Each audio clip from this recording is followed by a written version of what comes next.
On refait le Mac, le podcast chaque semaine. Vous retrouvez sur le site www.onrefaitlemacom le débat high-tech numéro 1 en France. Cette semaine, nous sommes encore en Australie pour enregistrer la dernière de la saison. Plus exactement au Surf Club de Mooloolaba Beach, le plus légendaire surf club de la Sunshine Coast.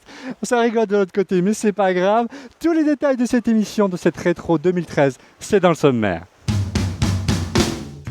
Cette semaine, la fine équipe d'On refait le Mac vous propose la seconde partie de sa rétrospective 2013.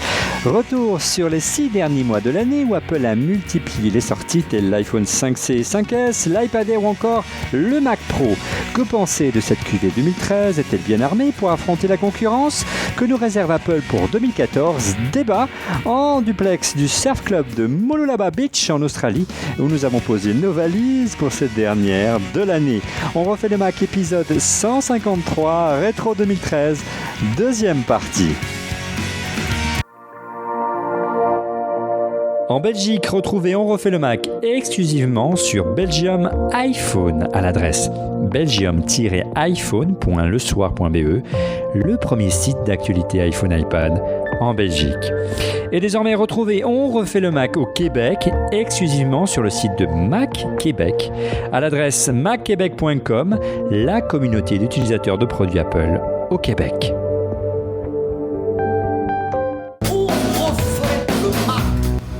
De retour ici donc sur la Sunshine Coast à Mooloolaba Beach qui fait rire mes petits camarades. Le nom est un peu exotique puis l'endroit est magnifique. Si vous faites un détour par ici, n'hésitez pas à venir découvrir ce club de surf mythique ici en Australie où il y a beaucoup de champions qui sont sortis de ce club de surf avec comme chroniqueurs qui ont eu malheureusement le plaisir de rester à Paris. On commence par Cédric Ingrand de la chaîne Info. Bonjour Cédric, comment ça va ? Qui est même pas à Paris, il est rentré chez sa mère, d'accord ? Tu es à Lannion. Je suis en Bretagne. Bienvenue à Trébeurdin où s'il n'était pas 23h34, vous pourriez voir par la fenêtre. La mer, c'est magnifique. Bon, sinon que c'est la tempête, honnêtement, j'ai l'impression d'être dans un bateau. Il y a le bois qui grince et le vent qui frappe les vitres. Donc il fait un peu moins joli que chez toi, il faut dire. Ça, c'était le quart d'heure jalousie. Mais au moins, tu vois, Trébeurdin, c'est facile à prononcer. Bien, c'est bien de temps en temps d'inverser les rôles. Pour une fois, c'est moi qui sort un petit peu du desk et de la rédaction d'Icriette pour profiter un petit peu de la nouvelle année et de l'Australie. Autre chroniqueur, autre historique de On refait le Mac, il s'agit bien sûr de Monsieur X, cet ancien responsable d'Apple qui avance, comment dire, à la caméra est là, visage masqué. Bonjour Monsieur X. Bonjour Olivier, écoute, moi je suis à Paris, là, entre deux périples, un en Normandie et l'autre à Lyon, et je suis revenu avec une Renault et une roue crevée, donc vivement que je récupère mon permis pour conduire moi-même et le faire dans une voiture solide. Ça veut dire que madame conduit mal. Non, elle conduit très bien, par contre la mécanique qu'elle conduit est pas de toute première jeunesse. Il va falloir investir, Monsieur X. Et dernière invitée, dernière chroniqueuse, dernière habituée dans On refait le Mac, c'est la famille, c'est la touche charme de cette émission. Il s'agit bien sûr de Fanny Bouton, de fannysporty.com et de multi.fr. Bonjour Fanny. Bonjour Olivier. Écoute, moi je suis à Gerberoy dans l'Oise et c'est pareil, il y a un petit peu de tempête. J'ai dû monter sur le toit pour remettre un bout de cheminée qui s'était envolé, mais tout va bien, tu vois, c'est un peu moins fun que d'habitude. Alors ici sur la Sunshine Coast, tu vois, le vent est tombé, il est très tôt là, il est vers 8h du matin, contrairement à vous, il doit être pas loin de minuit. Mais il y a les lifeguards qui sont juste derrière moi et qui veillent à ce que les surfeurs soient bien en sécurité, mais il est un peu tôt encore. Ça manque un peu de vagues, on ira surfer un peu plus tard.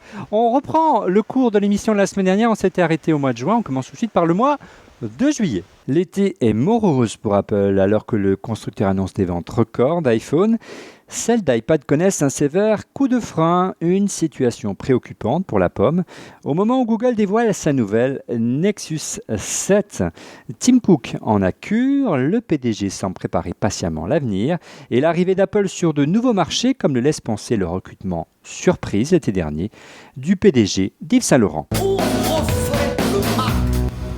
On reprend donc le fil de notre rétrospective 2013 avec le mois de juillet. Le fait marquant, monsieur X, en ce mois de juillet, c'était le débauchage du patron d'Yves Saint Laurent, monsieur Paul Deneuve. C'était déjà auparavant un responsable d'Apple en Europe. C'était quand même le président d'Yves Saint Laurent, c'est pas rien. Alors, comment on peut interpréter ce débauchage ? On va voir au cours de cette émission qu'il y en a d'autres qui vont intervenir dans le secteur du luxe. À votre avis, pourquoi Apple investit autant ce secteur du luxe ? Est-ce que c'est pour investir ce secteur-là avec de nouveaux produits, au contraire, pour encore plus rendre premium cette marque, il est déjà pas mal. Monsieur X. Écoute Olivier, pour l'instant, nous ne sommes que supputation, parce qu'il a été embauché, mais on n'a rien vu arriver. En revanche, son recrutement, on le verra au fur et à mesure de l'année, n'est que le début d'une série. On va voir qu'un peu plus tard dans cette année 2013, Apple va aussi débaucher la patronne des magasins Burberry's, qui est une autre marque de luxe, même si c'est pas tout à fait le même style qu'Yves Saint Laurent.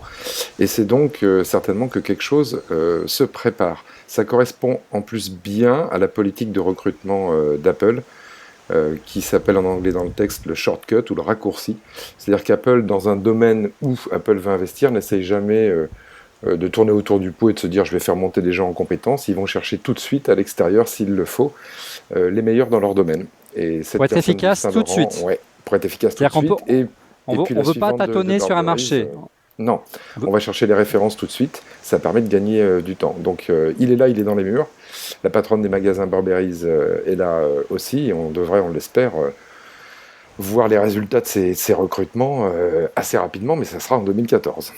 Oui, généralement, de par votre expérience, monsieur X, il se passe un laps de temps assez important lorsqu'on s'aperçoit qu'il y a comme ça des choses qui se préparent, des embauches, et le moment où le projet est lancé, ça se compte en mois, en années ? Ça peut se compter en années. Une fois de plus, chez Apple, ce qui prime, c'est le planning de développement produit. Donc tant que c'est pas prêt, ça sera pas là. En revanche, je pense que ça va prendre un petit peu de temps parce que ces deux personnes ont dû être recrutées pour pouvoir donner leur avis, peut-être pas sur les concepts fondamentaux qu'Apple est en train de développer, mais en tous les cas sur la manière de les faire et la manière de les marketer. Donc ça veut dire qu'on est encore peut-être pas très très tôt dans les process de développement, mais pas à la fin, quelque part au milieu où on peut encore pas remettre en cause le concept, mais changer les choses de manière significative à mon avis. Donc il va falloir attendre 2014, peut-être même 2015, il va falloir être patient. Fanny, Cédric, qu'est-ce que ça vous inspire, ce genre de manœuvre qui commence à s'instaurer ? On sent qu'Apple déplace ses pions sur l'échiquier lentement mais sûrement. Il y a plusieurs choses. Soit ils vont les employer sur le retail, qui est quand même une des grosses briques d'Apple, soit, comme l'a dit Monsieur X, sur les produits, mais tout ça est encore extrêmement préliminaire. On ne sait même pas exactement ce à quoi ils ont été nommés et ce sur quoi ils vont travailler. Donc, soit de fait, c'est sûr... On sait déjà. Alors, Tim Cook s'est exprimé concernant Paul Deneuve. Il va travailler sur des projets spéciaux, donc on peut supposer un nouveau projet, et il serait en liaison directe. Il est vice-président, il y a beaucoup de vice-présidents au sein d'Apple. Oui, ils sont donc c'est pas une centaine. Une centaine, ouais. Mais il sera en charge donc des projets spéciaux et en liaison directe avec Tim Cook. Oui, c'est ce que je voulais dire quand je dis on ne sait pas en fait.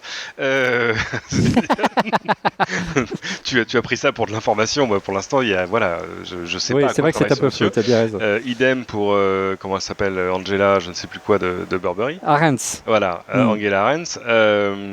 Mais c'est vrai que l'une des épines dans le pied d'Apple depuis un certain temps, c'est le retail. Non que ça marche pas, ça marche très très bien, mais ils ont eu beaucoup de mal depuis qu'ils ont perdu le créateur original des stores qui était parti chez Target, si mes souvenirs sont bons, d'où il s'est fait lourder d'ailleurs parce qu'il a essayé de faire la même chose chez Target, or ça marchait pas.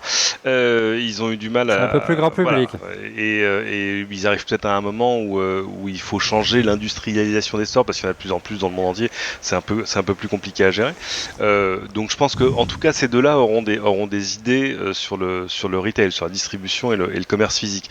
Maintenant, sur des projets spéciaux et des produits, on peut s'amuser à imaginer ce à quoi ça pourrait ressembler. Quand on parle d'une montre, par exemple, ça ferait sens, même si, vu ce qu'on pense savoir sur la montre éventuelle, on est un peu tard dans le processus, comme le disait Monsieur X, c'est un peu tard pour rajouter des nouvelles têtes dans le projet. Donc ça pourrait être totalement autre chose, je sais pas. Ça veut dire que Ouais, je sais pas. En tout cas, on sait qu'il y a un responsable d'Apple qui est parti chez Tesla d'ailleurs, pour la petite anecdote entre-temps. Mais ça voudrait dire quoi, Fanny? Voudrait dire peut-être que le prochain produit d'Apple, que ce soit une montre par exemple, aurait un positionnement un peu plus haut de gamme que par exemple celle de Samsung dont on va parler dans peu de temps. Bah écoute, je sais pas si ce sera plus haut de gamme, ça serait bien parce que la montre Samsung, pour le coup, elle n'est pas exceptionnelle, hein. On en a vite fait le tour en une demi-heure et je pense que c'est un produit qui a été sorti trop tôt pour damer le pion, peut-être à Apple ou à d'autres marques, et que ça communique beaucoup dessus, mais ça apporte pas l'innovation qu'on attendait de ce genre de produit, hein.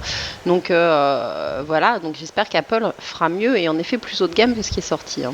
Alors l'autre fait marquant de ces mois de juillet-août, de l'été dernier, ce sont les résultats financiers du troisième trimestre d'Apple.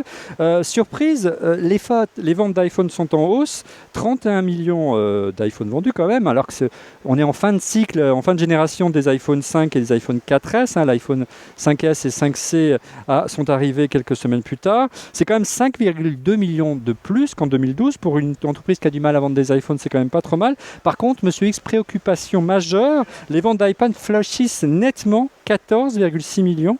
C'est 2,4 millions de moins que l'année dernière, alors que la gamme s'est élargie entre-temps avec l'iPad mini. Ça veut dire quoi? Qu'Apple commence à accuser le pas par rapport au raz-de-marée des tablettes Android à bas prix? Oui, ça c'est vraiment la mauvaise nouvelle pour Apple, le premier fléchissement des ventes d'iPad, alors même que le marché de la tablette, lui, n'est pas encore à son pic, à son apogée. Loin de là.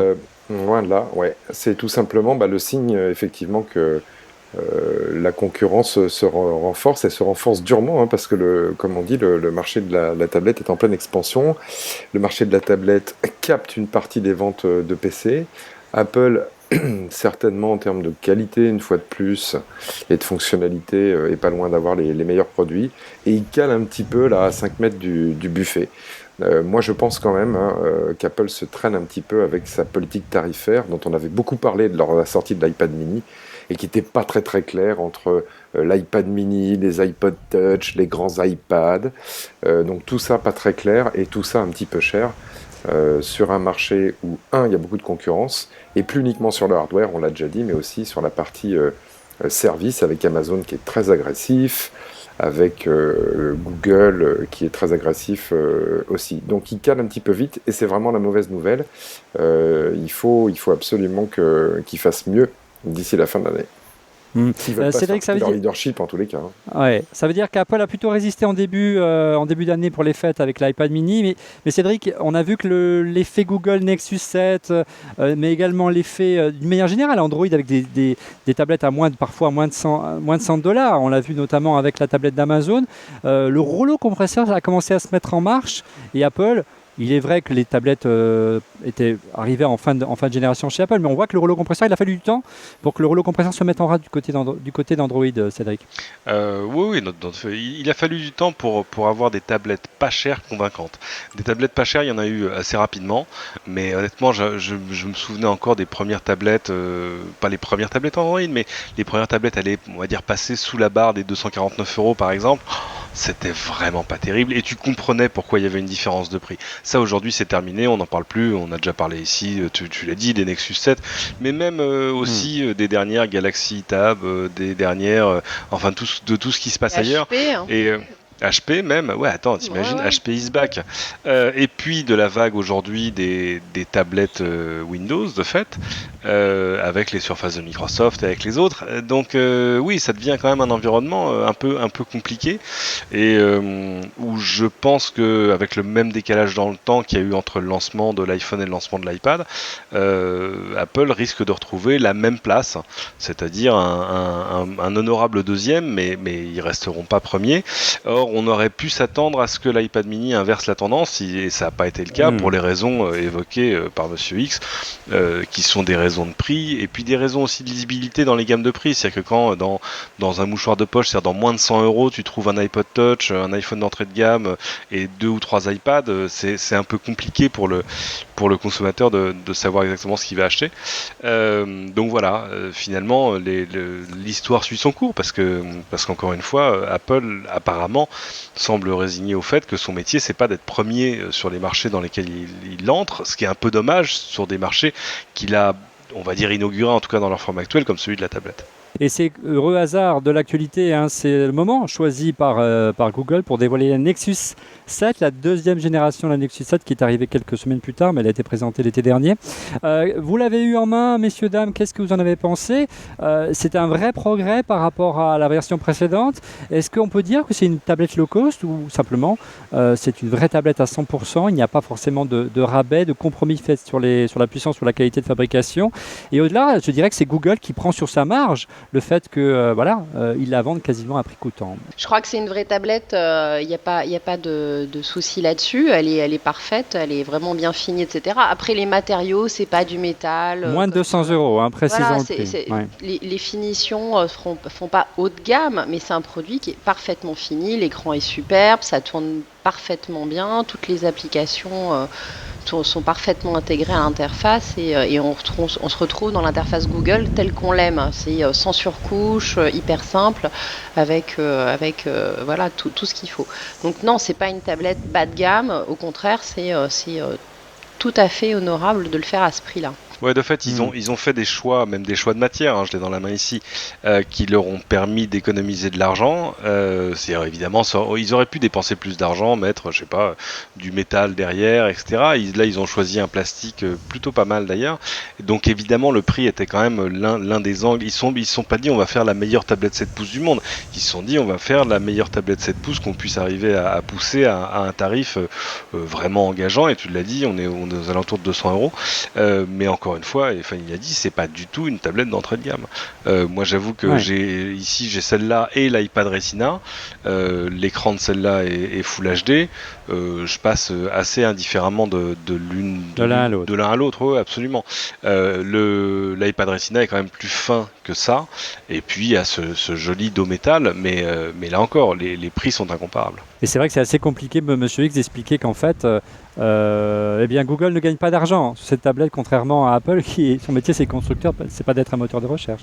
Non, surtout qu'ils sont moins forts pour l'instant, en tous les cas, qu'Apple dans les services. Mais bon, c'est vraiment une sortie de produit chez Google au long cours. Hein. Ils investissent pour l'avenir. Ouais, ils espèrent pas renverser Apple du jour au lendemain sur ce marché-là. Mais il est évident qu'avec ce prix, leur stratégie elle est assez simple.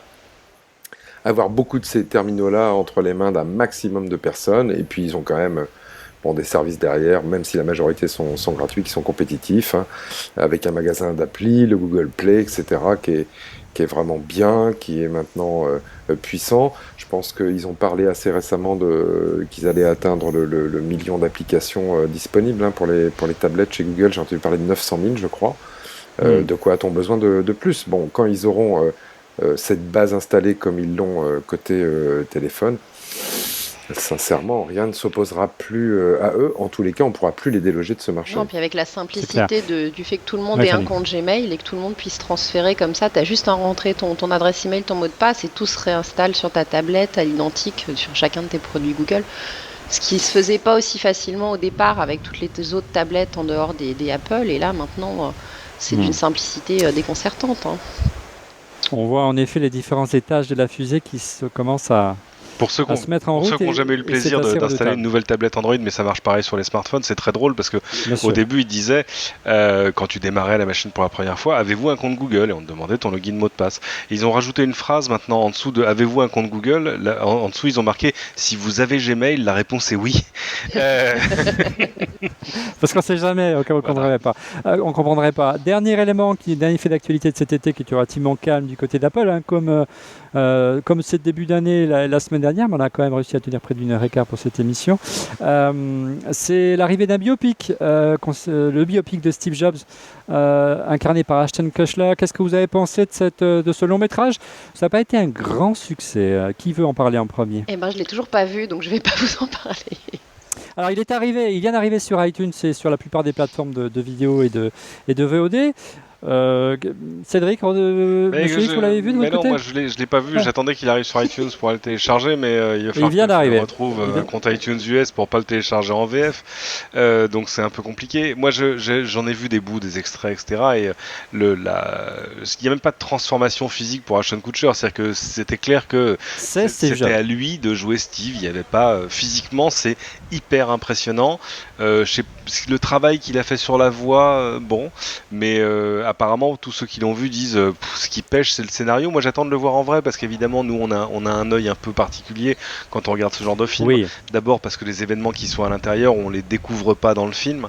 Donc On les a vécus en spectateur. et puis en plus parce que il y a tellement de choses qu'on sait sur la vie de Jobs que tout ce qu'on va voir là va ressembler à une sorte de résumé et qu'il a fallu qu'il fasse des choix et qu'il passe à côté d'histoires entières. Et voilà, donc forcément ça va être une expérience frustrante. Tu peux pas imaginer qu'il y aura la moitié de ce qui est dans sa bio papier par exemple. Donc voilà, il faut être préparé à être frustré par-dessus, mais faut faire une série. j'espère au moins que Monsieur X l'a vu. Alors moi, oui, je l'ai vu. Pas le jour de sa sortie, je l'ai vu, il n'était pas sorti sur iTunes, je l'ai récupéré sur Internet, ne me demandez pas comment. C'est pas bien, Monsieur X. Ouais, non, c'est mal. Et ben, bon alors, j'ai du mal à dire ça parce qu'on sait que Steve Wozniak a dit que le film lui plaisait pas trop, hein, mais moi j'ai aimé le film. Même si l'histoire, certainement, je fais confiance à Wozniak, apparemment a l'air assez romancée. Moi, j'ai été déçu par le fait que ça s'arrête assez tôt, en fait, dans la vie de Steve, ou en tous les cas, Bah oui. ça ne couvre pas la partie de la vie de Steve où moi je travaillais chez Apple. Ils se sont laissés la place pour faire une suite, en fait. Ouais. À mon avis, il n'y en aura Jobs pas. 2, le retour. Ouais, peut-être Jobs 2, mon bon, avis, sachant qu'il y a il y en un aura biopic pas, officiel qui va sortir, qui est financé par Sony, hein, si ma mémoire est bonne. Oui. Et En revanche... dont le scénario était écrit par celui qui avait fait le scénario du Social Network, notamment. Ouais, absolument, et dont j'espère que ça couvrira vraiment... Ah, le Aaron toute la vie Sorkin, je de pensais que Steve. c'était ça, moi, le Ouais. Aaron Sorkin. Ah non, Ah bon, non, alors non. n'allez pas voir ce film, attendez la version de Sony, attendez la version d'Aaron Sorkin, Bon, parce que là, voilà, grandiose Aaron Sorkin, quoi. alors, malgré tout, moi j'ai bien aimé. Ouais. Voilà. Tu es un fanboy, Monsieur X. J'ai adoré aussi l'affiche du film. Bon, c'est un détail, mais moi j'adore l'affiche qu'ils ont faite. Et il y a quand même un truc assez troublant pour moi, c'est que, comme vous le savez, j'ai croisé, on va dire, hein, Steve dans ma vie professionnelle chez Apple. Hein, Malheureusement. Voilà, moi je m'en souviens, lui il ne s'en serait pas souvenu, bien évidemment. Il y avait quand même un truc bizarre avec ce monsieur. Hein. Alors bon, c'était de l'autosuggestion, bien sûr, mais c'est vrai que quand il se pointait, on avait un peu le palpitant qui augmentait et on était un peu sous stress et sous tension. Quand j'ai vu Ashton Kutcher à l'écran, j'ai eu cette même sensation. Voilà, c'est la seule chose que je veux dire et c'est là où je rejoins complètement... Cette fulgurance, tu veux dire, Cédric. dans le personnage? Non, j'ai cru que c'était à un moment, j'étais perturbé, j'ai cru que c'était Steve, quoi. Voilà. Ouais. Et il est vraiment dans la peau du personnage, avec ses bons et ses mauvais côtés, mais avec ce côté très charismatique, très en énergie, où on se dit il se passe quelque chose, et où le corps dit plutôt tiens, je ferais bien de me méfier. Voilà, mais Juste pour rire, il faudrait qu'Ashton Kutcher fasse parfois des passages éclairs sur le campus d'Apple, hein, genre sortir d'une voiture, rentrer dans un bâtiment, etc. Genre, que se passe-t-il? Je pense qu'il perturberait certains anciens. Donc ça, c'est quand même assez fort et on peut lui reconnaître. Il rentre dans le bureau de Tim Cook, c'est ça? Ouais. Moi, j'ai moyennement aimé, en fait, voire pas du tout. C'est vrai que l'interprétation d'Ashton Kutcher est assez bluffante. Il a été peut-être un peu trop loin, à mon goût, mais c'est vrai qu'on a un regard très particulier en suivant depuis si longtemps l'actualité d'Apple. Dans le mimétisme de Steve Jobs, ce mimétisme, il est bluffant, mais il va un peu trop loin en essayant d'imiter notamment sa démarche sur scène, qui était assez lente, assez chaloupée, assez particulière, et par moments ça vire un peu au ridicule. Voilà, c'est le seul petit bémol concernant l'interprétation qui est quand même excellente. Par contre, sur le film, effectivement, moi j'aurais pas du tout choisi cette période-là. Ça commence au moment où l'iPod est présenté, et c'est un coming back, on revient en arrière sur les premières années jusqu'à l'arrivée de l'iPod. Moi j'aurais pas commencé là, j'aurais commencé un petit peu plus tard, au moment où par exemple où Steve est plutôt en fin de vie, il est sur devant par exemple le conseil municipal de Cupertino et va construire le futur d'Apple, le futur siège. Et là, c'est un bon moment pour revenir en arrière parce que ce siège, c'est là que tout a commencé pour Apple. C'était 30 ou 40 ans plus tôt, lorsqu'il était jeune et stagiaire à HP, une société et des lieux qu'il rachète près de 40 ans plus tard. C'était un beau symbole et un beau retour en arrière. Voilà pour le biopic de Steve Jobs. Je vous propose maintenant de passer au mois de septembre qui est, enfin, beaucoup plus riche. Le mois de septembre est marqué par l'arrivée de la 7e génération d'iPhone. Ce ne sont pas un, mais deux modèles qui sont dévoilés. L'iPhone 5C et l'iPhone 5S. Déception alors que la rumeur annonçait l'arrivée d'un modèle dit low cost. Les tarifs demeurent bien ceux d'une marque premium. Point de montre connectée, c'est Samsung qui dégaine en premier avec sa Galaxy Gear au moment où Microsoft annonce le rachat de Nokia. On refait le Mac. Alors messieurs, enfin de la nouveauté côté Apple, on a attendu près d'un an sans une grosse nouveauté matérielle. Je vous rappelle qu'Apple avait juste introduit au mois de janvier dernier un iPad 128 Go, donc il a fallu être patient. Ça a été long l'année question nouveauté. Alors on attendait un iPhone low cost, il n'est pas arrivé, c'est un iPhone 5C, on a beaucoup gossé, on a beaucoup critiqué, nous les premiers au moment du direct, souvenez-vous, sur le prix, on n'a pas trop compris la politique tarifaire d'Apple. Voilà le sentiment de Pascal Cagny qu'on a accueilli il y a quelques semaines dans cette émission, et voilà son opinion concernant l'iPhone 5C. Oui, il va arriver, enfin l'iPhone low cost, oui, il va arriver, et il s'appelle déjà l'iPhone 5C. Je pense qu'aussi, même si ce n'est pas le propos de cette marque, c'est-à-dire de suivre Android dans une course de part de marché, on pourrait estimer à un moment donné sur les pays émergents d'avoir des téléphones un peu moins chers ou un positionnement de ce produit qui est une merveille d'une autre nature, comme l'est aujourd'hui le 4S. Alors, qu'est-ce que vous pensez, messieurs, dames, de l'opinion de Pascal Cagny? En clair, il faut être patient. L'iPhone 5C, son prix va baisser naturellement, comme pour les précédents modèles de la gamme, et devrait être plus compétitif dans les semaines, dans les mois, dans les années qui viennent, et devrait durer surtout. Écoute, on est quelques mois maintenant après la sortie de l'iPhone 5C, et moi, mon opinion n'a toujours pas changé. C'est un des rares produits d'Apple qui sort, qui est tout de suite polémique. Et sur lesquels les revendeurs, alors là en l'occurrence pour l'iPhone 5C sont les opérateurs télécoms, se disent tiens, on va faire un discount, on va faire des soldes sur ce produit, mais pas quelques mois, quelques semaines après le lancement du produit. On l'a vu, je crois, notamment chez SFR en France. Donc ce produit pour moi il est mal né d'un point de vue positionnement. Je ne parle pas des fonctionnalités parce qu'en fait c'est un produit qui est à mi-chemin entre l'ancien iPhone 5 et l'iPhone 5S, donc il est plutôt généreusement doté. Par contre, peut-être un peu trop. Ouais, peut-être même un peu trop. Il n'y a peut-être pas assez de différence par rapport au 5S. En revanche, pour moi, c'est un produit qui est excessivement cher. Voilà. Et qui donc cherche sa cible. Quand on a aujourd'hui des produits à la concurrence, et puis la concurrence est musclée depuis, avec Sony, HTC, Google, Nexus 5. bien sûr. On va en parler, du Nexus 5. Avec des produits qui font vraiment mieux, qui ont des positionnements plus tranchés, que ce soit les phablettes avec les stylos, que ce soit les produits avec les plus grands écrans, tout ça pour la moitié du prix de l'iPhone 5C.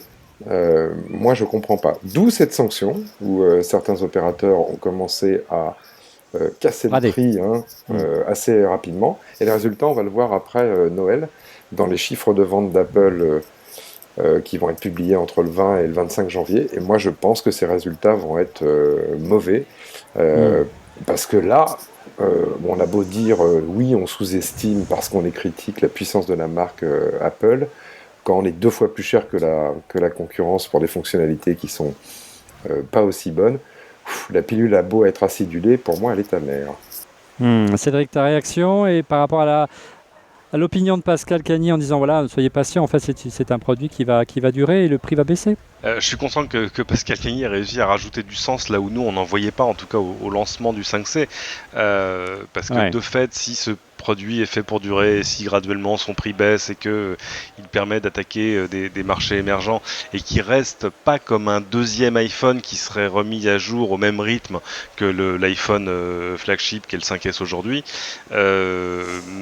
Bon, là d'accord, là je comprends, et c'est logique à ce moment-là qu'il était au prix où il est au moment de son lancement, et on espère qu'il va donc qu'il va baisser et continuer à baisser, mais je pense qu'il va baisser peut-être un peu plus rapidement qu'Apple ne l'aurait prévu, s'ils veulent qu'il reste, que ça reste un produit d'actualité, même si ça reste quelque chose de curieux. Imagine un produit qui va pas être mis à jour chez Apple. Bon, bref, mais c'est important, et puis c'est important face à tous les nouveaux marchés qu'Apple se doit d'investir, qui ont peut-être un peu moins de moyens que les États-Unis. Alors c'est vrai que les ventes, Monsieur X soulignait, sont on a très peu de chiffres. On a le chiffre concernant le premier week-end, notamment, qui est un chiffre publié par Apple, qui est 9 millions d'unités vendues le premier week-end, mais cela concerne la nouvelle gamme des iPhones. On ne connaît pas exactement les modèles.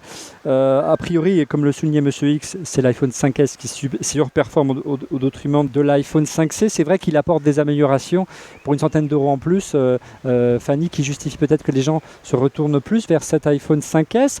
Qu'est-ce que tu en as pensé, toi, maintenant qu'il le manipule au quotidien depuis plusieurs semaines, notamment de Touch ID, le capteur d'empreinte digitale? On a dit qu'avec le temps, il avait tendance à se dérégler. Est-ce que tu as observé ce phénomène? Moi, j'avais jamais mis mon mot de passe sur le iPhone parce que ça m'agaçait de devoir retaper à chaque fois 4 chiffres, surtout que tout le monde peut le voir par-dessus ton épaule. Donc le Touch ID, ça a révolutionné un truc dans mon utilisation quotidienne, c'est que maintenant mon iPhone est protégé. Après, régulièrement, en effet, il se dérègle. Je fais la vaisselle, le téléphone sonne, évidemment, ça marche pas parce que dès que tu as les doigts humides ou dès qu'il pleut dehors, ça fonctionne pas. C'est vrai que je trouve qu'il se déclenche un peu moins bien ces derniers temps. Alors je sais pas si c'est le capteur qui s'encrasse ou mes doigts. mais voilà. Mais sinon, je trouve que c'est quand même une belle chose. Après, l'appareil photo, il est un petit peu mieux aussi, hein. C'est pas flagrant quand on a un iPhone 5, mais c'est quand même mieux. Mode rafale notamment. En mode rafale, ça c'est vraiment top. Ça permet vraiment de faire des super photos, surtout sur des scènes d'action, de sport, etc. Et puis aussi le slow motion. Bon, même si finalement c'est gadget et qu'on l'utilise pas aussi souvent qu'au début, c'est vrai qu'à certains moments on se dit tiens, là c'est le bon moment de le sortir et ça fonctionne parfaitement bien. Donc pour moi c'est un bel iPhone haut de gamme, ça c'est clair que c'est une belle évolution. Après c'est vrai que c'était pas hyper différenciant par rapport au 5, quoi. Au 5 et au 5S. En tout cas, ça se voit au niveau des ventes. Alors, on a réussi à avoir quelques chiffres. Il y a un cabinet qui a publié un classement des ventes de meilleurs smartphones dans le monde. C'est paru dans un article la semaine dernière de 01net. L'institut s'appelle le Counterpoint Research, qui est donc cité dans 01net. Le classement est celui-ci. Donc, c'est les ventes dans le monde de smartphones au mois d'octobre dernier. L'iPhone 5S arrive en tête. Regardez ces images. Devant, surprise, l'iPhone 5 qui est sorti du catalogue, mais apparemment il restait des stocks. Et le troisième, c'est le Galaxy S4 qui résiste au rouleau compresseur Apple. L'iPhone 5C, regardez toujours sur ce tableau, n'apparaît que quatrième. Voilà, on voit bien que a priori, si on s'en tient aux ventes du mois d'octobre, c'est bien l'iPhone 5S qui tire les ventes et que il reste leader par rapport au Galaxy S4 qui a été introduit, Cédric, il y a bien quelques mois maintenant, donc il est un peu normal que les positions s'inversent. Le S4, il date du mois de mai ou fin avril, quelque chose comme ça. Oui, donc c'est sûr. La fenêtre de lancement, elle est terminée pour. L'effet nouveauté. Oui, c'est ça. Et puis d'ailleurs, Samsung à la rentrée a lancé son Note 3, etc. Donc ils ont eux-mêmes fermé leur fenêtre de lancement, clairement. On va en parler de Samsung. L'autre fait marquant de ce mois de septembre, entre fin août, début septembre, c'est l'annonce surprise du rachat de Nokia par Microsoft. Alors, qu'est-ce que ça vous inspire? On sait on parle beaucoup de la part de marché. On voit bien dans le classement que je vous ai donné précédemment que Nokia apparaît qu'à la 10e position. Et encore, ce n'est pas un Windows Phone, pardon, à la 8e position. Oui, c'est ça. Avec le modèle 105, je ne sais pas à quoi ça correspond, mais passons. On voit bien que Nokia a du retard par rapport à Android, par rapport à iOS. Ce n'est pas forcément le cas, Cédric, en Europe et en France notamment, où Windows Phone surprise Windows Phone progresse beaucoup plus vite qu'ailleurs. Oui, mais même ça est en train de cette différence entre la France et le reste de l'Europe et le reste du monde est en train de s'effacer doucement. On a les derniers chiffres de Gartner qui sont tombés mi-novembre et Windows Phone est sur des rails qui pourraient en tout cas l'amener à devenir le deuxième système mobile derrière Android, vu qu'aujourd'hui pour tous les compétiteurs, le danger BlackBerry est un peu écarté. Donc c'est important et je pense que ça va faire partie des sujets qui vont revenir très souvent dans la conversation de l'année à venir parce que si iOS devient le troisième système mobile, les gens vont commencer à se gratter un peu la tête en disant attends et ça pose pas de problème. Il faudra voir peut-être aussi quel est le niveau de gain pour un développeur. Est-ce que si Apple, tout en restant troisième, continue à proposer un tel, comme dit-on, quelle est la valeur, un tel retour sur investissement aux développeurs, peut-être qu'il y aurait quand même encore une pièce à jouer, Monsieur X. Vous voyez ce que je veux dire concernant on sait très bien que sur iOS, a priori, les utilisateurs ont tendance à plus dépenser d'argent que sur les autres plateformes. C'est encore un argument peut-être pour les développeurs. Oui, c'est clair. J'en ai encore fait l'expérience pendant ces vacances. J'ai dépensé pas mal d'argent sur le magasin d'appli. Non, tu as raison. C'est sans doute un argument maintenant. Je trouve que c'est un argument qui s'essouffle un petit peu, mais bon, ce n'est que mon avis. Alors, il y a Kantar, World Panel Comtech, qui a publié une étude qui montre que effectivement en Europe, particulièrement le Windows Phone fonctionne super bien. Il aurait atteint les 10% de part de marché, notamment en France, 12,5%. Donc il a gagné 7 points en près d'un an, et particulièrement au détriment d'iOS. Mais on voit bien que quand même Microsoft a quelques soucis avec Windows Phone aux États-Unis, parce que Nokia est une marque européenne. Nokia a toujours été faible aux États-Unis. Voilà. C'est pas nouveau. Donc on va voir. Donc maintenant que Nokia devient Microsoft, ça va peut-être leur faciliter la vie. À moins qu'on voit arriver un vrai Microsoft Phone brandé Microsoft, ça comme va à l'instar de Surface. Bien évidemment. Ouais. À moins il y a beaucoup de rumeurs aussi que Microsoft peut-être fasse un gros chèque à Samsung pour qu'il pousse un peu Windows Phone sur Samsung, ce terminal mobile. Ça dépend, parce que Samsung, alors ça c'est historique, ils vendent ce qui se vend. Ils font pas de sentiments. Moi j'ai encore ce souvenir d'un Mobile World Congress il y a pas si longtemps que ça, il y a 3, 4, 5 ans, où sur le stand il y avait de l'Android, il y avait du Windows quelque chose, il y avait même du Windows Mobile. Il y avait même du Linux Phone, ils avaient tout. À peu près tous les systèmes mobiles. Bada. Oui, il y avait Bada. Et je crois même que c'était l'année du lancement de Bada. On disait, ça y est, ils ont leur système, ils vont arrêter de faire tout le reste. Et tu regardais le reste du stand, il y avait tous les systèmes mobiles du monde sauf iOS, à peu de choses près. Et sauf BlackBerry, parce que BlackBerry n'existait pas en licence. Donc Samsung, ils font pas de sentiments. Ils font du business. Si ça se vend, ils en feront. Si en plus Microsoft leur fait un chèque. Parce que c'est vrai qu'il y a un équivalent du S4, je crois, qui s'appelle je sais plus comment, le Active quelque chose, et qui est sous Windows Phone. Mais moi je me souviens du lancement à Paris par Microsoft, où ils montraient tous les Nokia, et puis il y avait un bout de Samsung, mais je leur avais dit attendez, c'est pas sympa, ok vous êtes maqués avec Nokia pour la vie, mais enfin quand même regardez, Samsung ils vous font un terminal, pour le mettre en avant. Ils disent ouais mais ils l'ont fait, mais ils font pas beaucoup d'efforts, donc on va pas en faire non plus, et ils vont pas faire beaucoup d'efforts sur la distribution, donc on le met pas en avant. Donc voilà, pour l'instant Samsung a un orteil dans la piscine Windows Phone, mais je pense que si les chiffres continuent d'évoluer dans ce sens-là, bon, ils se sentiront forcés de le faire, parce qu'encore une fois, ça leur fait pas peur de faire un ou deux téléphones en plus. Et pour terminer donc ce mois de septembre, et pour terminer sur Samsung, on en a parlé brièvement tout à l'heure, l'événement en cette rentrée 2013, en ce mois de septembre, c'était la présentation à l'IFA de la Galaxy Gear, la fameuse montre connectée de Samsung. Le géant coréen a tiré le premier. Allez, verdict vraiment, Cédric. Alors d'abord, il n'a pas tiré le premier du tout. Moi, il y a 1 an et demi, j'ai acheté une smartphone Sony. Non mais oui, mais même pas face à Apple. Apple pour l'instant n'existe pas sur ce marché. Je sais même pas pourquoi on en parle. Puis Motorola aussi, là, on avait sorti une. Motorola en a fait une, Sony en a fait 2. La deuxième est pas si mal. Il y a eu Pebble qui a fait beaucoup de bruit. Bon, il s'en est pas vendu des centaines de millions, mais voilà. Mais ça reste pour moi aujourd'hui une sorte de micro-marché. C'est un bel angle d'innovation pour des géants qui veulent s'y atteler, parce que voilà, on sent bien qu'il va se passer des choses dans cet espace-là, mais c'est pas à mon avis pour tout de suite. Voilà, je pense pas que Samsung y est allé, de peur qu'Apple y aille. Ils sont évidemment tous posé la question en même temps, parce qu'à partir du moment... Je suis pas sûr ça, Cédric. Non mais je suis pas sûr. Mais non mais comprends, il y a quand même une volonté chez Samsung, Cédric, de marteler que l'innovation a changé de camp et qu'elle est du côté des géants coréens. Ça, oui. Et ça, c'est un signe fort. Ah mais ça absolument, ça c'est un signe de communication. Quitte à prendre le risque de pas en vendre beaucoup, mais c'est pas grave. Et puis peu importe, parce que s'ils avaient voulu en vendre beaucoup, ils auraient pas mis dessus les quelques limitations qu'on connaît, c'est-à-dire que ça fonctionne aujourd'hui avec 3 ou 4 smartphones Samsung. Voilà, donc ils auraient fait un truc beaucoup plus grand public, tu vois, une sorte de smartwatch Android qui aurait fonctionné au moins avec tous les smartphones Android, et c'est pas le cas.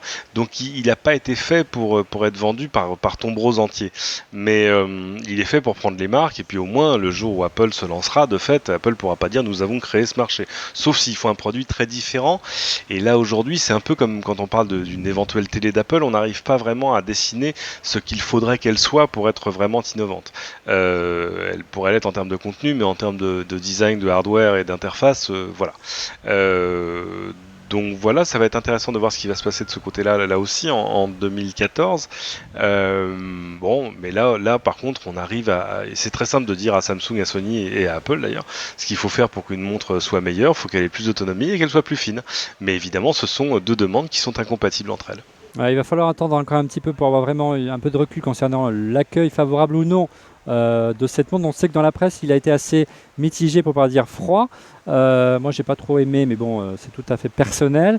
Samsung a communiqué sur un chiffre 800 000 exemplaires écoulés auprès des distributeurs. 50 000 selon Business Korea auraient été vendus. Bon, on va voir après les ventes de Noël, on aura une image et une radiographie un peu plus fine. En attendant, je vous propose de passer au mois d'octobre. Le mois d'octobre est celui de la présentation de nouveaux iPads par Apple. Au menu de cette 5e génération, un tout nouveau design, allégé et affiné pour l'iPad original, désormais baptisé Air, alors que son petit frère le Mini bénéficie d'un écran Retina. Alors, Monsieur X en parlait tout à l'heure avec l'arrivée au mois d'octobre, et le fait marquant avant même l'arrivée des iPads, c'est encore une nouvelle miniation surprise, celle d'Angela Arendt, c'est la patronne emblématique de Burberry en Angleterre, la patronne la plus payée du Royaume-Uni, donc c'est pas une personnalité lambda, c'est vraiment quelqu'un d'important.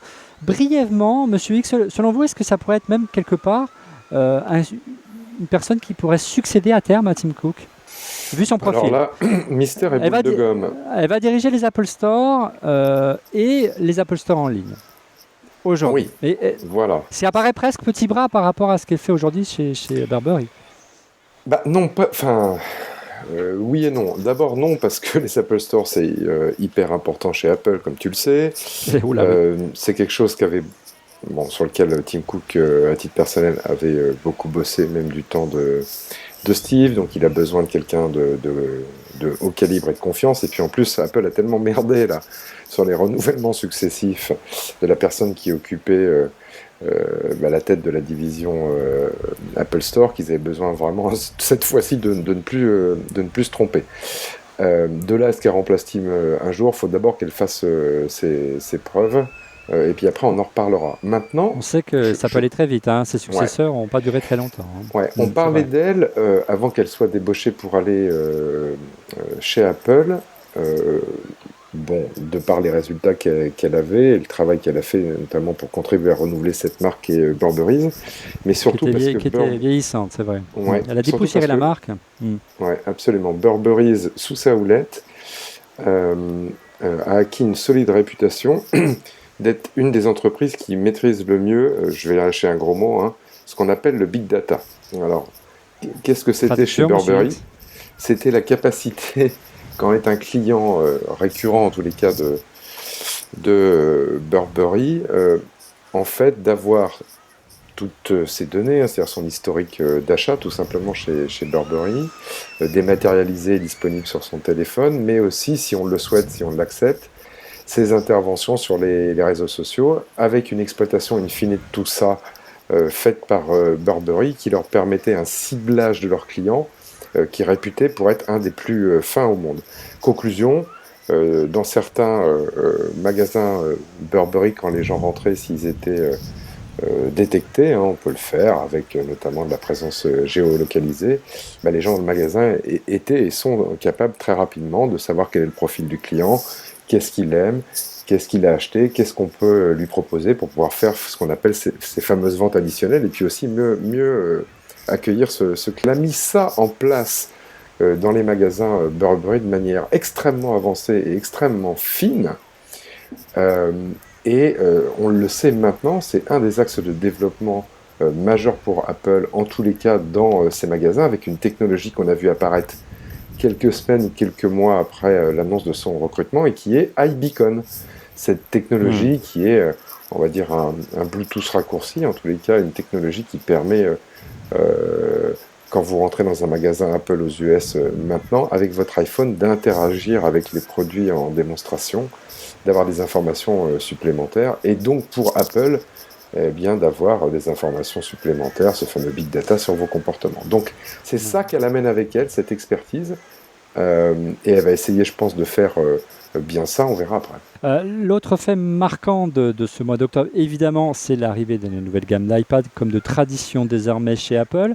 Le modèle qui a le plus retenu notre attention, c'est évidemment l'iPad Air, puisque c'est un nouveau design beaucoup plus léger. Ça fait maintenant 2-3 mois que vous l'avez presque en poche. Fanny, tu en as pensé quoi par rapport à l'ancienne génération, l'iPad 4, qui était Retina, mais beaucoup plus lourd? Écoute, j'avais pris le iPad mini dans mon sac à main depuis l'arrivée du iPad mini parce que j'en avais marre de l'ancien qui était trop lourd, trop gros, tout ce que tu veux. Et en fait, depuis que le iPad Air est arrivé, j'ai repris le grand iPad, mais tout léger dans mon sac à main. Et parce que pour la lisibilité des calendriers, de tout un tas de trucs, de taper dessus des documents, je trouve que c'est quand même plus confortable un 10 pouces et voilà, donc c'est un très beau produit. Il est presque au même niveau de poids que l'iPad mini.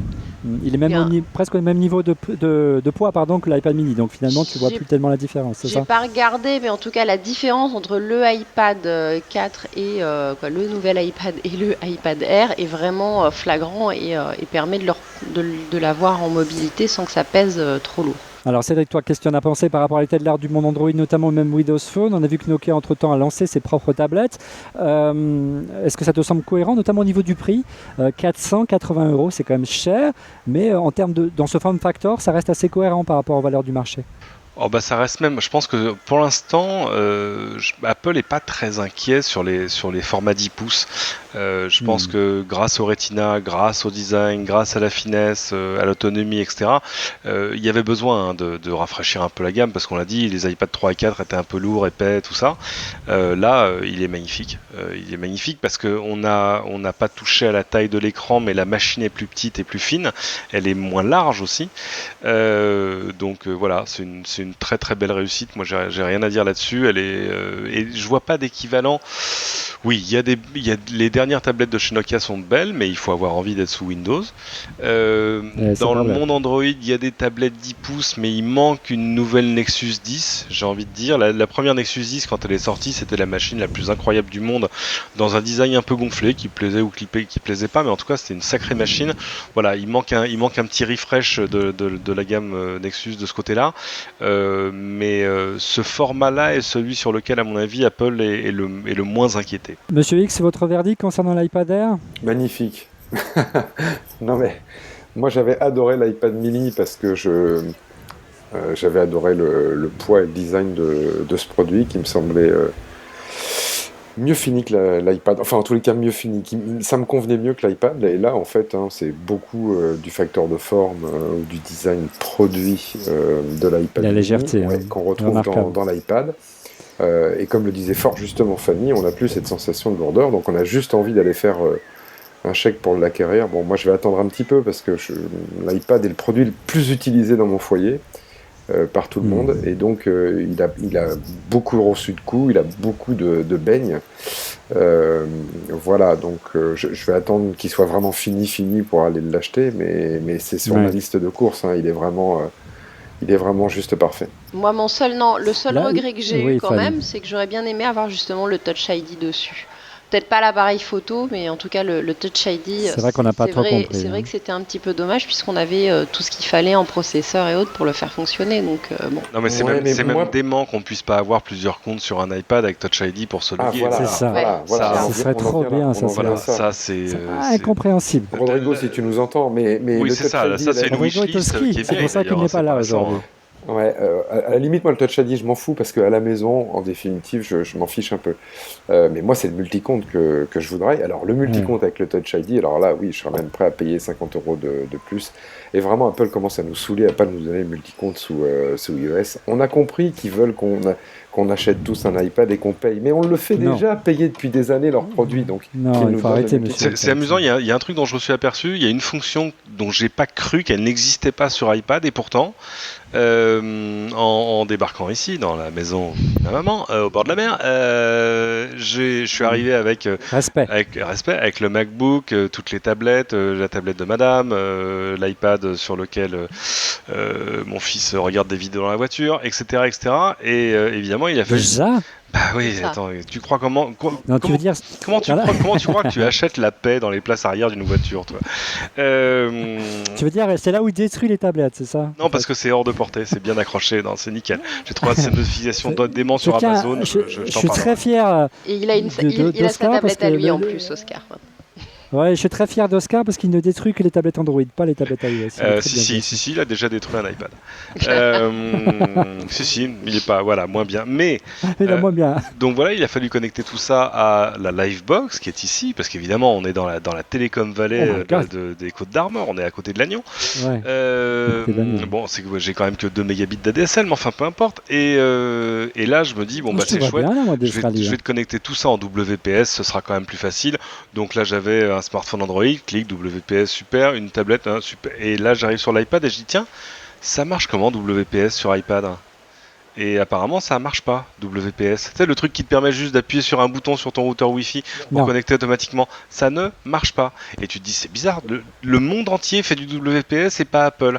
Et je suis allé chercher en ligne en disant, non, il y a forcément une explication. Il y a des applications tierces qui te permettent de faire du WPS, mais c'est pas géré nativement parce que, paraît-il, il y aurait des trous de sécurité dans le WPS. Le monde entier s'en tape, si tu veux. Pour connecter un iPad à une Livebox, les trous de sécurité dans WPS, on s'en tamponne le coquillard. Donc voilà, ça fait encore partie de ces particularités où les autres le font parce que la capacité technologique est là. Et là, c'est le multicompte sur iPad, ça fait partie de ces choses où Apple ne peut pas avoir d'explication satisfaisante pour nous dire pourquoi ça n'existe pas. Et puis ça fait partie par moment des incohérences comme ça d'Apple, on ne comprend pas pourquoi. Effectivement, tu l'as dit pour le WPS, pourquoi ils ne nous mettent pas le Touch ID alors qu'il est dispo sur l'iPhone 5S. On sait que c'est un formidable argument de vente pour le 5S. On ne comprend pas pourquoi ils ne mettent pas du multicompte. Jumeler le multicompte et le Touch ID pour une tablette grand format qui est avant tout un objet familial, à la limite l'iPad mini, pourquoi pas, mais bon, passons. Ce serait un argument également de vente formidable. Bon, on a l'impression qu'ils veulent en garder sur la semelle pour garder des arguments de vente pour les générations suivantes. Ouais, mais d'un autre côté, la concurrence, elle va accélérer bien plus et jouer la montre, c'est jamais très bon. L'autre, surprise, plutôt mauvaise concernant l'arrivée de ces nouvelles gammes de tablettes chez Apple, c'est l'iPad mini. Apple semble avoir totalement renoncé à lutter contre la Google Nexus 7. La preuve, c'est que l'iPad mini de deuxième génération voit son prix quasiment doubler, ce n'est plus en termes de spec une machine, je dirais, d'ancienne génération. Elle reprend les mêmes spécifications que les dernières générations d'iPad. C'est vraiment un iPad Air réduit. Comment interpréter ce changement de stratégie? On ne va pas descendre en prix, on ne propose plus de produits moyens de gamme, on remonte en gamme sur l'iPad mini. C'est un aveu d'échec par rapport au Nexus 7, Monsieur X? Ben voilà, tu m'as perdu. Oh. Non mais, trêve de plaisanterie, ça reflète bien un petit peu, moi ce que j'appelle, depuis le lancement de l'iPad mini, un petit peu les errements d'Apple. Oui, voilà. Donc comme ils n'ont pas de bonne réponse, ils continuent dans ce qui a fait leur succès, ce qui est tout à fait louable, qui est plutôt du haut de gamme. Mais Apple nous a montré par le passé, notamment avec l'iPod, qu'ils savaient faire mieux que ça en termes d'extension de gamme. Donc je me demande juste qu'est-ce qu'ils attendent. Et effectivement, comme tu le disais, le temps court, ils perdent du terrain et c'est juste dommage, quoi. Donc moi, j'aimerais vraiment les voir sortir parce qu'ils ont l'espace pour ça, ils ont la créativité pour ça. Et c'est pas uniquement une question de bande de prix, mais un produit simplifié, là. Quand tu regardes leur tablette aujourd'hui, tu peux quand même faire beaucoup de choses avec un produit simplifié, autour d'usages clés et massifs, comme la télévision, la radio, la prise de photos, à pas cher, avec la qualité Apple. Et pour moi, ça tâtonne, ça se cherche, et surtout, ça manque un peu de direction, ça manque un peu d'auteur de vue et de souffle chez Apple. Donc espérons que ça soit... Ça joue un peu la montre. Voilà, un temps de respiration pour repartir et nous sortir dans ces gammes qu'ils ont imposées au monde, comme on dit, que sont les tablettes, qui réussissent à nous sortir des produits, on va dire, aussi différenciants ou aussi punchy que l'avait été l'iPod mini, l'iPod nano, l'iPod shuffle, même s'ils avaient fait des erreurs monstrueuses sur ces gammes, mais au moins, ils avaient réinventé leur concept. Et là, c'est un peu mou ce qu'on voit. Merci Monsieur Vic, je propose qu'on passe au dernier mois de l'année, les deux derniers, le mois de novembre et le mois de décembre. Alors qu'en novembre, Google répond aux iPhones avec le Nexus 5, Apple réplique à son tour en décembre en annonçant la signature de la distribution de ses téléphones avec le plus important opérateur mobile en Chine, China Mobile. C'est aussi le moment où le Mac Pro débarque enfin dans les Apple Store, ce qui laisse espérer une année 2014 riche en nouveautés. On refait le Dès le mois de novembre, le fait marquant, c'est l'arrivée dans la gamme Nexus, du nouveau Nexus 5, le smartphone emblématique de Google. Fanny, Cédric, vous l'avez eu en main. Quel est votre verdict par rapport au Nexus 4 qui était la génération précédente? Le Nexus 4, il avait des défauts. Il était chouette, il était pas cher, il était rapide, il était bien. L'appareil photo était un peu en deçà de ce qu'on pouvait attendre. Moi, j'ai eu la chance d'avoir on va dire le préfigurateur du Nexus 5, qui est le G2 de chez LG. Chez LG, c'est LG qui construit. Oui, c'est LG qui fait le Nexus 5. On va dire que le Nexus 5 est une version un peu simplifiée du G2, qui n'aurait pas les mêmes raffinements côté photo, par exemple, mais qui aurait le grand écran absolument sublime du G2, un peu fragile. Merci Oscar. Donc voilà, il est réussi, même si là encore, c'est exactement ce qu'on avait dit sur la tablette Nexus 7 tout à l'heure. Le but de Google quand il crée ces machines avec les constructeurs, c'est d'arriver à taper un sweet spot, comme on dit, entre les fonctionnalités et le prix. C'est pas juste de faire du haut de gamme pour faire du haut de gamme, donc c'est d'arriver, et puis en plus de servir des populations qui sont mal servies par les smartphones à 600 €, c'est-à-dire tous les gens par exemple qui ont des forfaits qui ne sponsorisent pas ton mobile aujourd'hui, et ils sont de plus en plus nombreux, les Soch, les BNU, les Red, les Free, etc. Donc de ce côté-là, je pense que le contrat est rempli, parce que c'est un chouette beau téléphone, et puis qui a le pur système Google, sans les surcouches parfois un peu casse-pieds des constructeurs, même si je les trouve de moins en moins casse-pieds. Et puis c'est de plus en plus facile d'aller chercher une interface. Comment elle s'appelle l'interface qu'on peut télécharger sur tous les Android, qui permet de remettre une interface simple? Non, c'est pas. Alors, Cyanogen, ça on pourra en reparler, mais c'est compliqué. Là, il faut vraiment changer le système.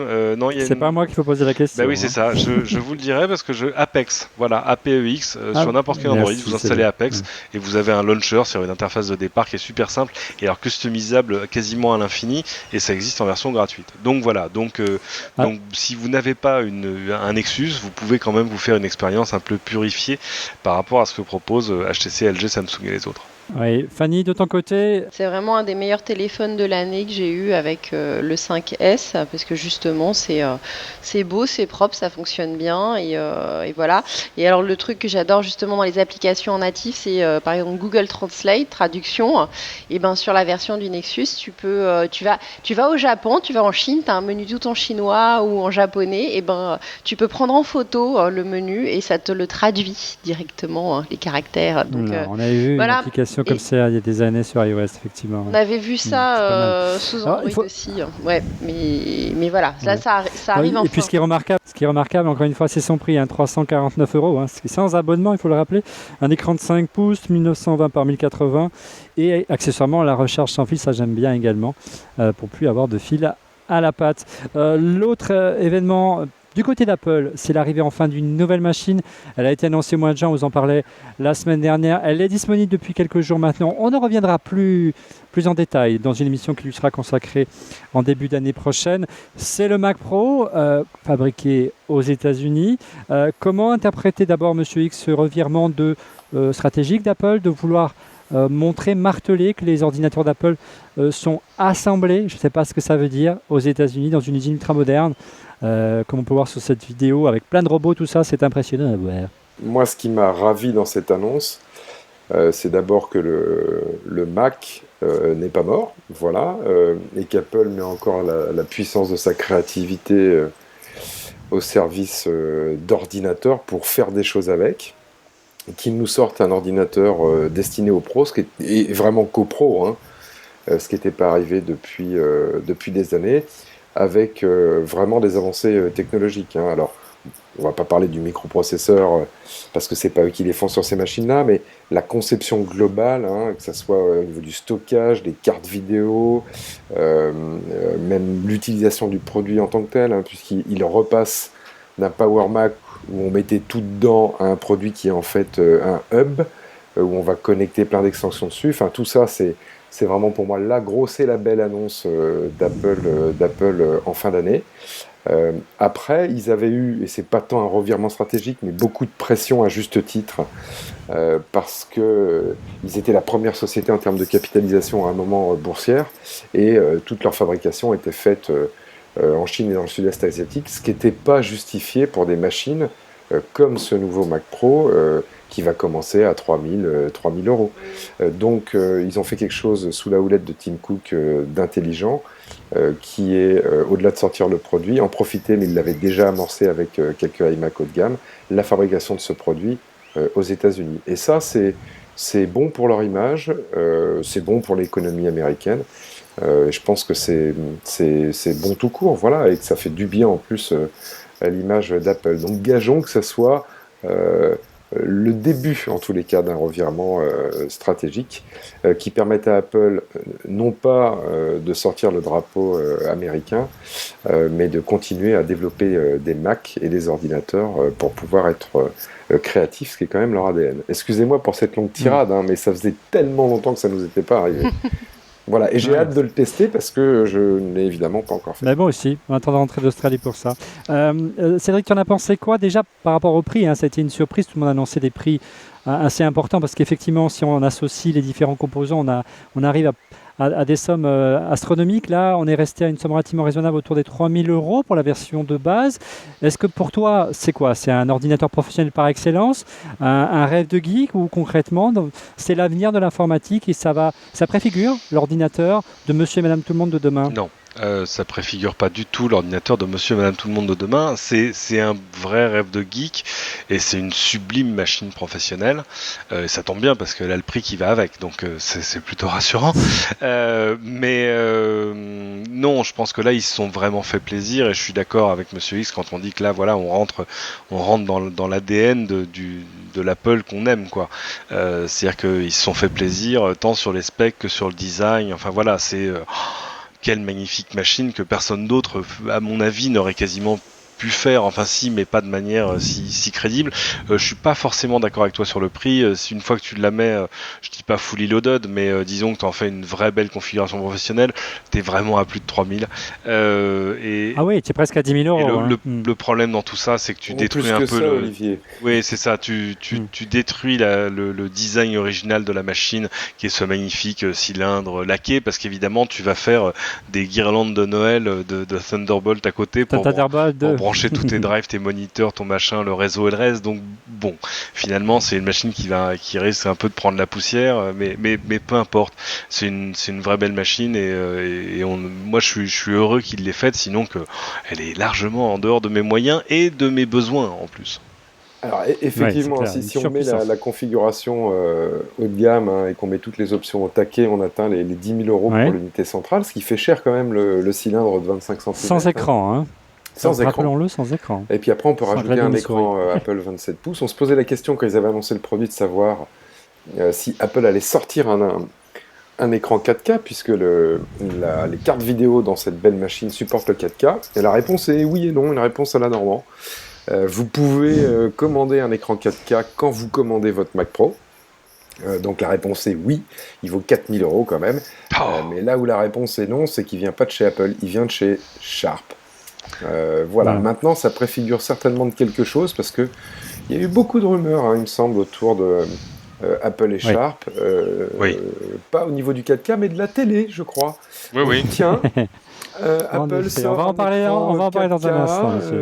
Antoine, ils ont investi, paraît-il, ils ont investi 1 milliard dans les lignes de production de Sharp, mais je pense que c'est aussi et surtout, c'est un moment où on n'avait pas vu les derniers écrans de Sharp pour les mobiles, et tout à coup, la lumière se fait, parce que moi, dans tous les salons japonais, tous les ans, je vois les derniers Sharp qui sont absolument magnifiques, avec des précisions qui vont écrans IGZO,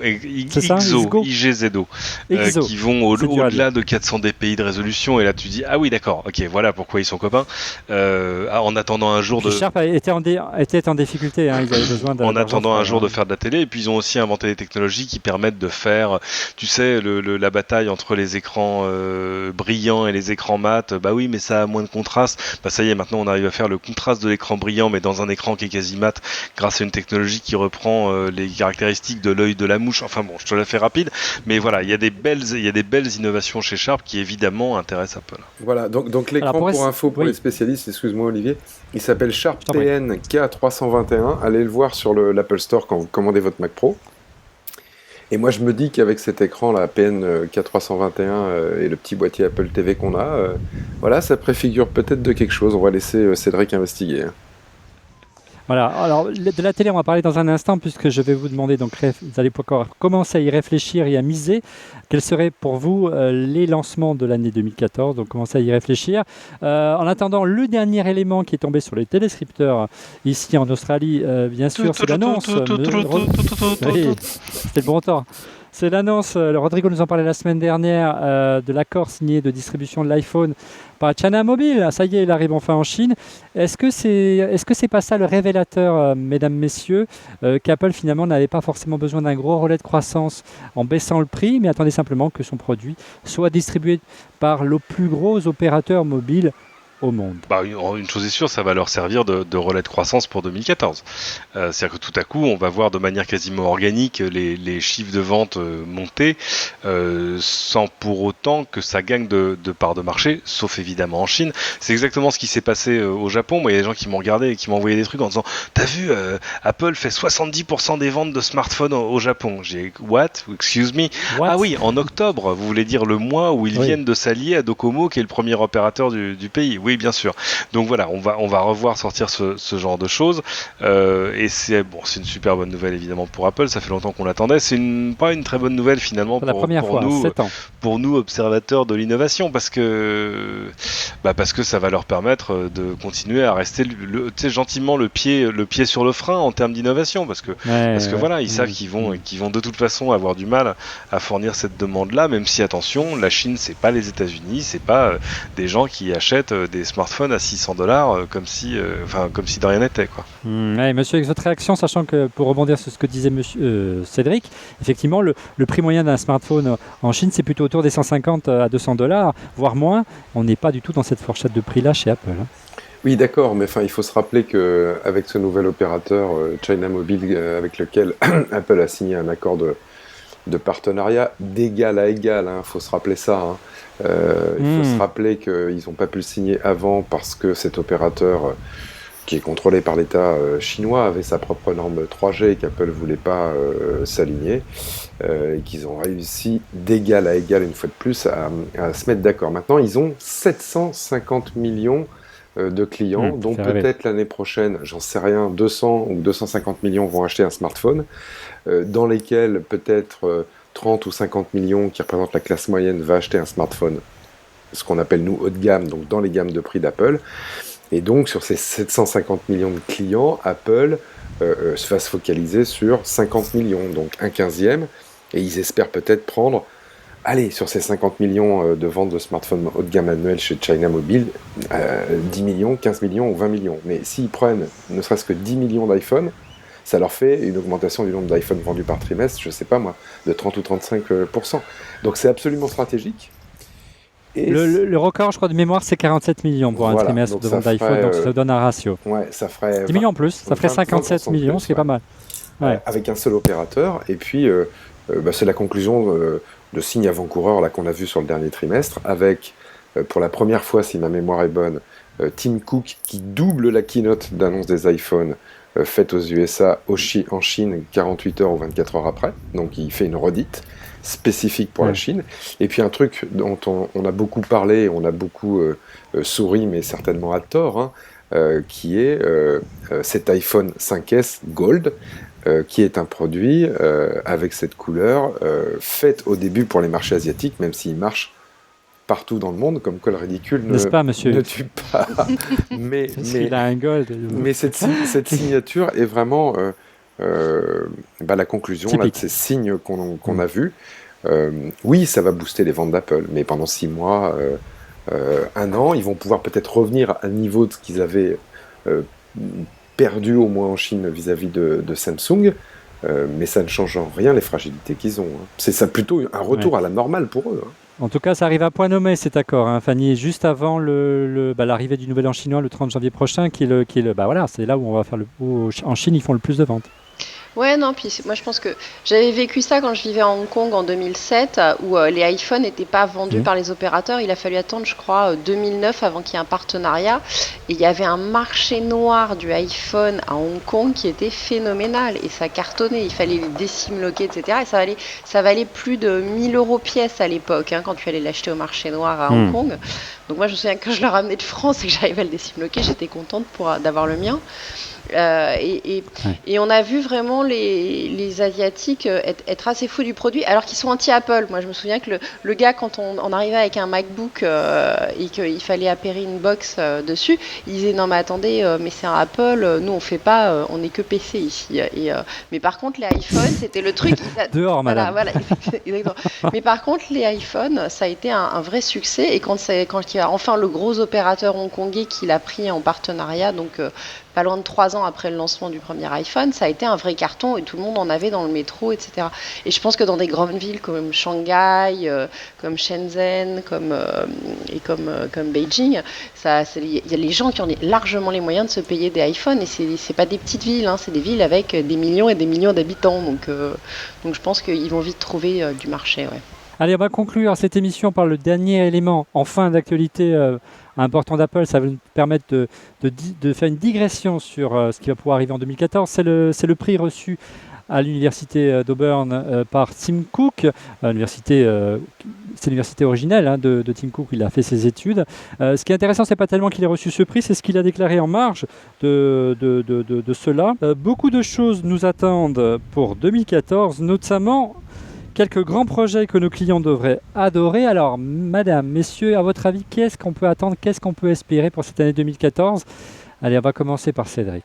Je sais pas, parce que Tim Cook, il dit ça à chaque fois. C'est vrai, l'année dernière déjà. Il parlait de la télé déjà. Ouais, il nous dit, oui, c'est ça, il dit on va arriver dans des espaces où nous ne sommes pas forcément aujourd'hui, etc. On a vu quoi ?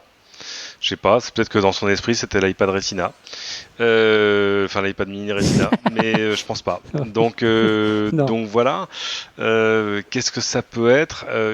C'est toujours c'est les 12 travaux d'Astérix. On dit il y a quoi ? Il y a la montre, il y a la télé, il y a la bagnole. Parce que ça y est, il se passe plein de trucs de ce côté-là, donc ouais, et on regarde ce qui se passe ailleurs et on se dit si Apple mettait le doigt là-dedans, mais c'est tellement spécifique et c'est tellement compliqué. Qu'est-ce qu'ils vont faire ? Ils vont faire des choses préinstallées par des constructeurs, tu vois, des machins dans des Audi et des BM. Ouais, pourquoi pas, mais tu vois, en regardant. Baroque le fait très bien en France. Baroque le fait très bien en France, je le confirme, et c'est magique, hein, ça, je veux dire, Android en voiture, moi ce sera iOS, ce serait pareil. Mais je veux dire, avoir cette puissance-là, ça avec un Domino 4G, la vie est très très belle en ce moment. Non, mais c'est génial, voilà, du bout du doigt au volant, d'aller chercher directement un podcast sans avoir besoin de s'abonner, le télécharger. Et voilà. Bon, donc ça peut être tout ça. Est-ce que ça peut être autre chose ? Je vois pas, sauf vraiment à sortir de ce qu'on croit savoir comme étant leur métier aujourd'hui. Et ça me paraît un petit peu compliqué. Peut-être, allez. Si on se fait plaisir, Allez, mouille-toi. Si on se fait plaisir, on dit une déclinaison du Mac Pro dans une machine plus grand public. Ouais, ça, ce serait cool. Tu vois, genre un redesign. Un nouveau Mac Mini. Un redesign complet du Mac Mini autour des valeurs de design du Mac Pro, ça, ce serait tip top.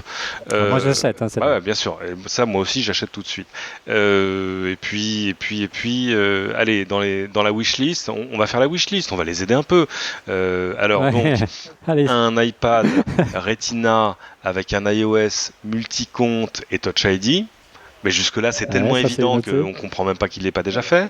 Noël, c'était il y a 15 jours. Un MacBook Air Retina, bien évidemment. Je veux dire, il n'y a plus que ça qui est plus Retina. Bien donc, soyons logiques. Tim fait un effort. Et puis la télé. Mais ça fait 5 ans que j'en parle. Je vais m'arrêter un jour. Merci Cédric. Monsieur X, avant de passer à Fanny. Ma wishlist, waouh, génial. Bon, d'abord un iPhone en septembre, comme chaque année, histoire que je puisse dépenser mon argent intelligemment. Mais quoi, un iPhone comment ? Plus grand ? Tu crois au fait qu'Apple va enfin suivre la tendance du marché ? C'est la logique. Ouais, un peu plus grand, allez. Mais enfin, une fois de plus, après, c'est vraiment perso. Moi, c'est pas mon obsession. Hein. Ce que je voudrais, c'est vraiment une batterie qui dure 2 fois plus longtemps. Ça, c'est plutôt mon truc. Mais On avait eu ce débat avec Driss cette année, ouais, mais bon, la course à la puissance sur iPhone, est-ce qu'elle va pas être aussi stérile que sur PC?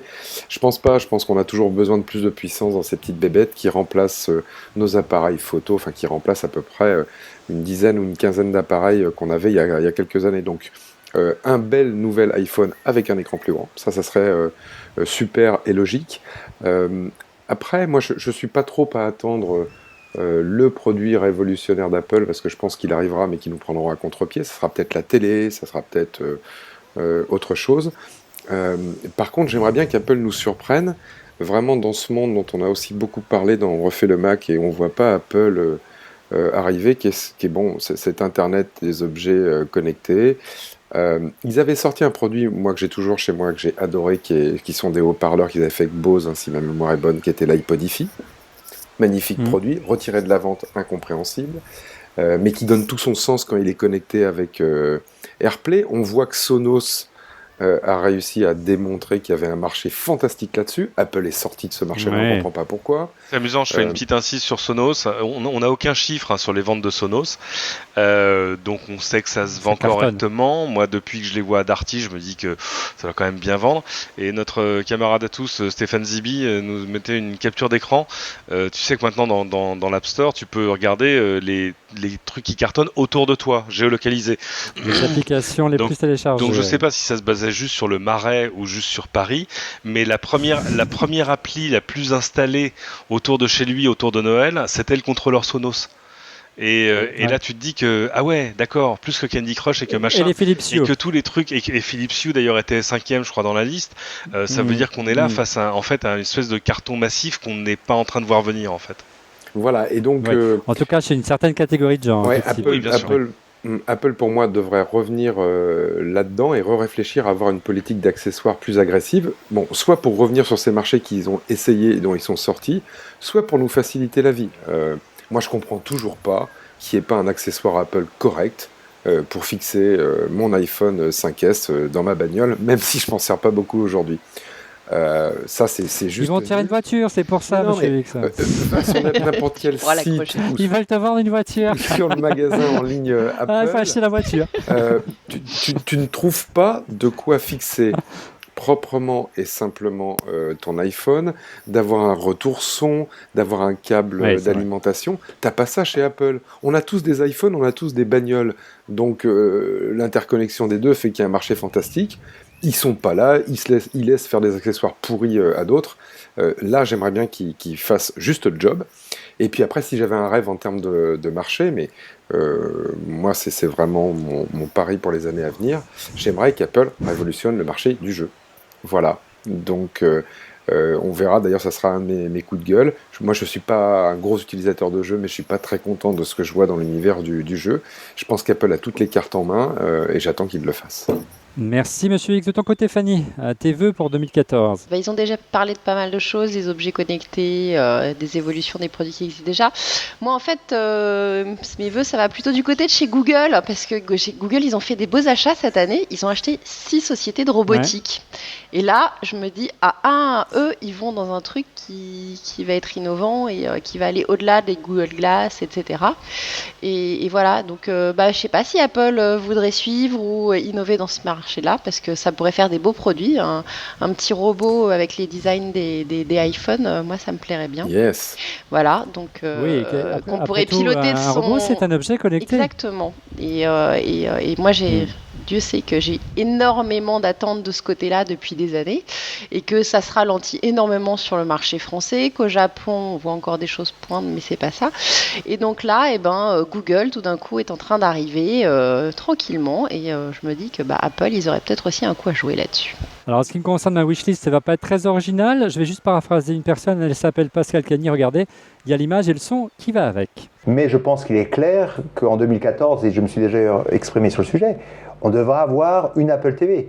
Si Apple, alors même qu'on a une explosion du contenu et de la création, ne vient pas sur l'Apple TV, pour révolutionner un petit peu, non pas le design de l'Apple TV, parce qu'objectivement, une Samsung Love aujourd'hui sont superbement très belles, mais en offrant des notifications, en offrant des guides de programmes, ce qu'on appelle en anglais des EPG, d'une toute nature, en simplifiant la capacité que vous et moi, on a de programmer soi-même ses émissions en allant sur le cloud et autres, en ayant des notifications qui nous expliquent aujourd'hui et nous alertent sur ce qu'on souhaite, bref, qui utilise l'ensemble de ce que le net aujourd'hui offre, je pense que vous et moi on sera déçus. Donc je pense Ça que fait un l'Apple moment TV qu'Apple est y là. travaille. Voilà, donc selon l'ancien vice-président d'Apple en charge de l'Europe, de l'Inde, et de l'IMEA comme on dit, Apple préparait plutôt une télévision pour l'année 2014. Enfin, on espère l'avoir arrivée, cette télévision. Quelle va être la valeur ajoutée d'Apple? Il disait ça pour me faire plaisir. Oui. Plus personne n'y Quelle croit. va être la valeur ajoutée d'Apple? Telle est la question. C'est là que l'enjeu et la différence se fera par rapport aux autres constructeurs du marché en termes de design. On a vu qu'il y a de très belles choses déjà. On a vu des écrans courbes, on a vu de l'aluminium, on a vu de très belles choses. De la 3D bien sûr, du 4K. J'espère qu'on aura de la surprise et surtout, Monsieur Cook. C'est pas parce qu'on est en Australie qu'on peut l'appeler Monsieur Cook, mais comme le capitaine, mais plus de surprises et plus d'annonces cette année. Car Dieu que l'année 2013 a été longue, croyez-moi. Voilà, on arrive au terme de cette émission. Je vous propose que l'on passe directement, enfin, à nos coups de cœur. Allez, les coups de cœur très vite. On est très très long, mais c'est la dernière de l'année. On s'est fait plaisir. Il fait beau, on en profite. On commence par Cédric. Le premier, c'est plus une surprise qu'un coup de cœur, même si j'en suis aussi utilisateur. C'est le Chromebook de Google, enfin de Google ou d'Asus ou d'Acer ou d'HP ou tout ça. Quand ils l'ont sorti au début, c'était il y a 2-3 ans maintenant, on disait une machine qui ne serait qu'un navigateur internet. Et puis là, on a des chiffres américains qui sont sortis de NPD. NPD, c'est des gens qui, comme GFK chez nous, font les décomptes des ventes. Les Chromebooks, ce serait 21% des ventes d'ordinateurs aux États-Unis aujourd'hui. Sur les 3 machines les plus vendues sur Amazon, 2 sont des Chromebooks. Donc tout à coup, on voit bien qu'il est en train de se passer quelque chose. Alors évidemment, le prix est pour quelque chose. On trouve des Chromebooks à partir de $249, mais ça veut dire aussi que même dans cette enveloppe de prix et malgré les quelques limitations de la machine, par exemple tu peux pas faire tourner Skype dessus, enfin voilà, mais il y a des équivalents comme Hangouts qu'on utilise avantageusement et qui marchent d'enfer, même entre tu vois les Côtes d'Armor, Paris, la Seine-et-Marne et l'Australie. Ça veut dire qu'il y a des gens qui trouvent leur compte et ça doit poser question. Alors ça doit pas tant poser question chez Apple que chez Microsoft où on les sent très énervés face à Google, et au début on disait c'est pourquoi, c'est pour la publicité, c'est pour tout ça. Non, c'est peut-être pour des choses qui les touchent plus sérieusement dans leur vrai cœur de business. Donc voilà, il va falloir surveiller les Chromebooks cette année. Ouais, sachant que les Chromebooks sont tactiles pour la plupart. Absolument. Et que c'est le choix courageux qu'a fait Microsoft, et de fait de se retrouver face à des ordinateurs aussi peu chers, c'est vrai que ça pose un vrai problème pour Microsoft, surtout qu'on n'a plus besoin de l'univers, de toute la Logitech propre à Microsoft et des services propres à Microsoft, donc c'est un vrai pavé dans la main. Deuxième coup de cœur, rien à voir, c'est un projet que je viens de trouver sur Indiegogo. Voilà un truc qu'Apple ne fera probablement pas cette année. Tu sais, on avait des capteurs d'encéphalogramme, en gros des capteurs d'activité cérébrale qui permettaient de contrôler des jeux. Moi j'en ai testé, c'est plus ou moins convaincant. Il y en a au Japon qui permettent de contrôler des oreilles de chat, je trouve beaucoup plus mignon. Voilà un capteur qui lui s'appelle No More Woof. Lui a été pensé pour les chiens.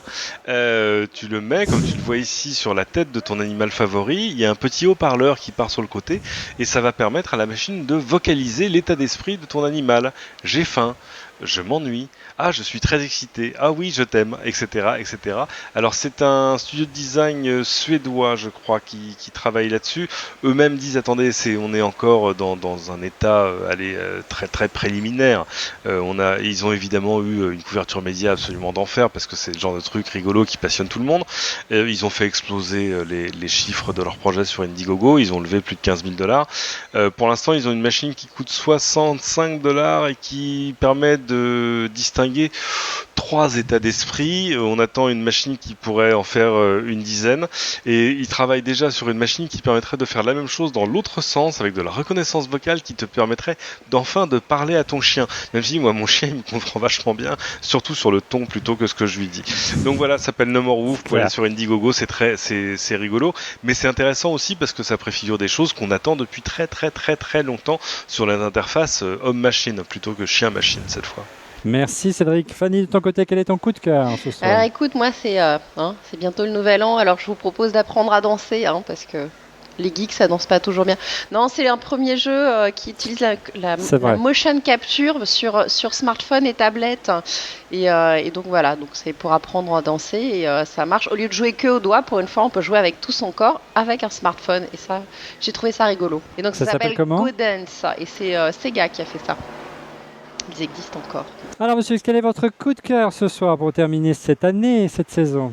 Moi, je vais terminer cette année de manière duale, un coup de cœur, un coup de gueule, bien sûr. Un petit coup de gueule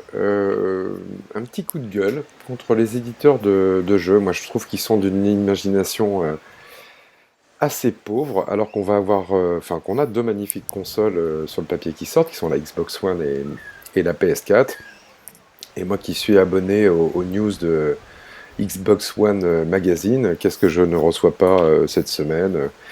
Des news sur un jeu qui est Killer Instinct, donc l'Instinct Killer, qui est une vieille licence Nintendo 64 qui date des années 90, qu'ils ont juste pris, racheté un studio anglais, réhabillé, rendu beaucoup plus méchant. Alors d'abord, le jeu en tant que tel n'est pas génial si vous allez voir les critiques, mais je trouve que ça fait preuve vraiment d'une grande pauvreté en termes d'idées de jeu, et Microsoft avec sa console a une influence sur ça. On les a connus meilleurs là-dessus, notamment sur la partie éducative, et là il n'y a rien qui sort.